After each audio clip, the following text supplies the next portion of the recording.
Okay, I want to show you a little trick here when it comes to framing around your support columns, like you see in the background here. We got two of them on this job. There's a lot of different ways you can hide them. As most of you probably know if you've seen my other videos, I put a lot of these poles in what I call a half wall setup, okay? Where I build a half wall up to it and then I hide the rest of it in a column that goes down and connects to the half wall. But a lot of guys want to put them in the walls and hide them, which you can if it works out that way. When you frame out your column, you still have enough width for the room, you can put them in the wall.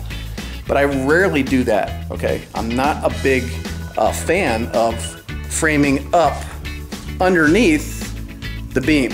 Instead, I'm going to pan the camera up again here.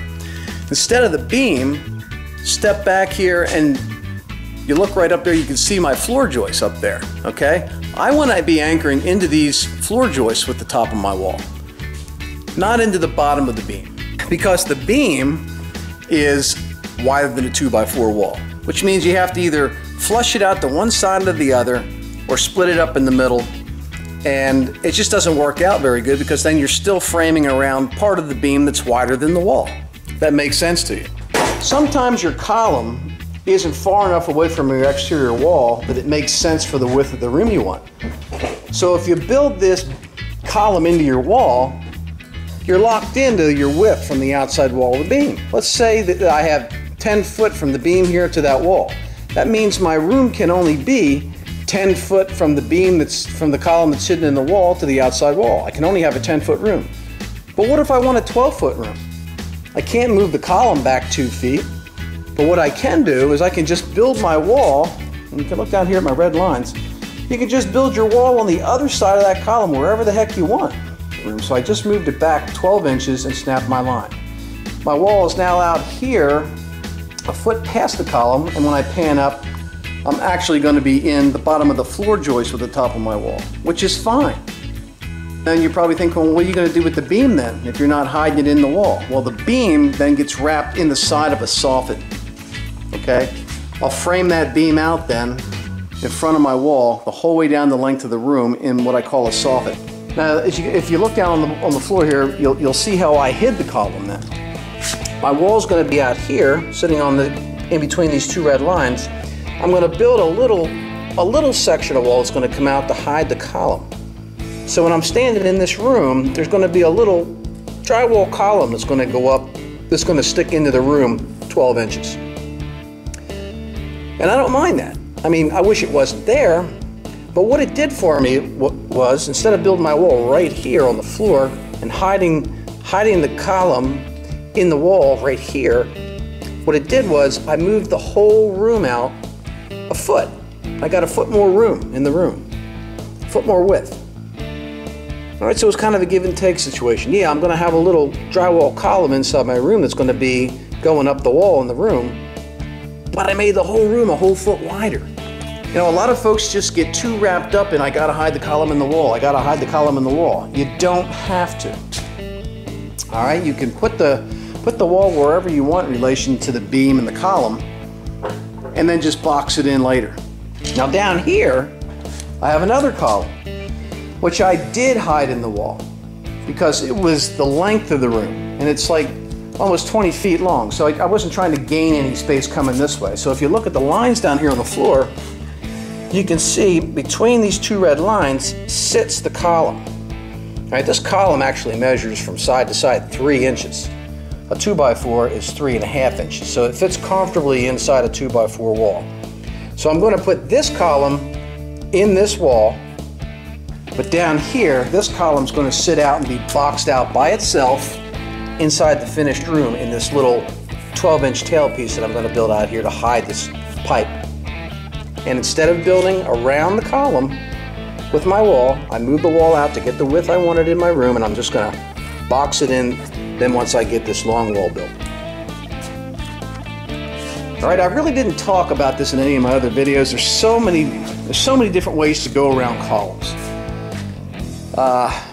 And as you guys know, I've been doing this for going on 25 years, and I've framed my share of columns. And the one thing I don't like to do, ever really, is build up underneath those wood beams or steel beams. Some of you might have a metal beam, some of you have the wood beam like you see behind me here. But I never build up underneath them, very rarely. I'm normally always building my wall away from the column so that my wall goes up and ties into the floor joists up there instead of the bottom of the wood beam. It's the best way to do it because that way I can square up my walls. And what you're looking at down here now is an intersection where I have an exterior wall running down here and I have an interior wall coming off of it at a 90-degree bend here. But I can square up my wall any way I want and make it what I need it down here on the floor with my red lines in my square.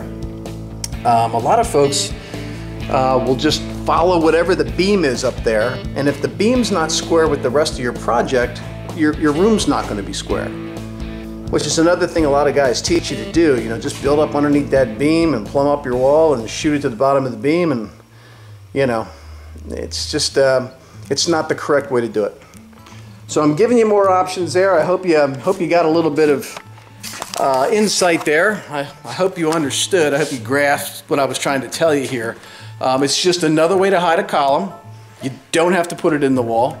You can put it wherever you want. You can put that wall wherever you want in relation to those columns, and then just build that little tail piece off to hide it inside the room. And I will show you what that looks like finished in the second part of this video.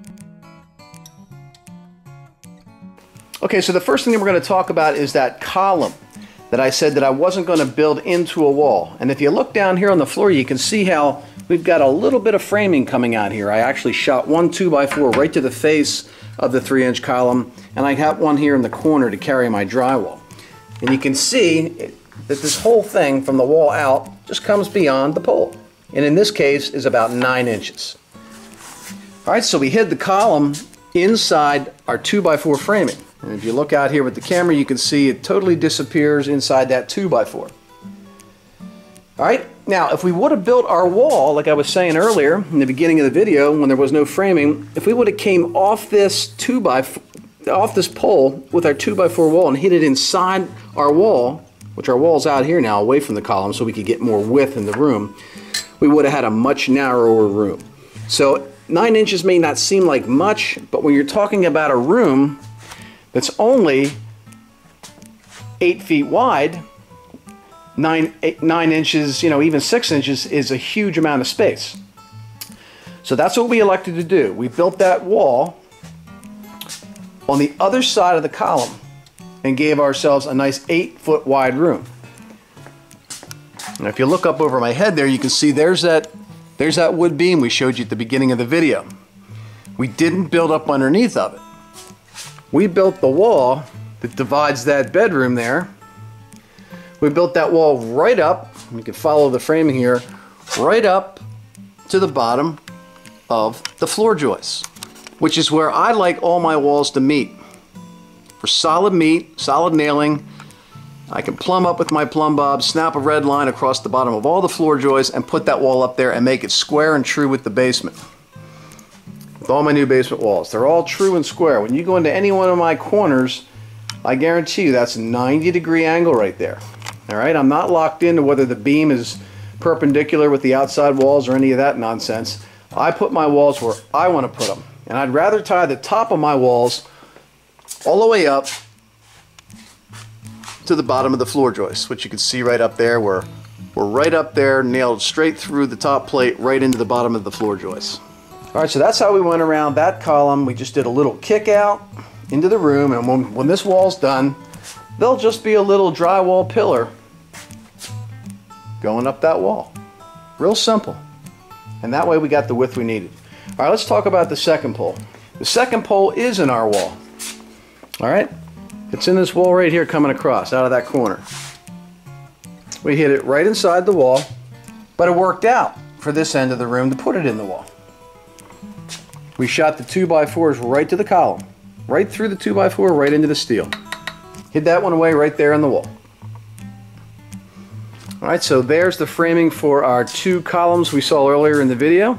I'm Eddie Case. If you like this video, please hit the like button, and if you haven't subscribed to my channel, please do. I have a lot more good content coming. Take care.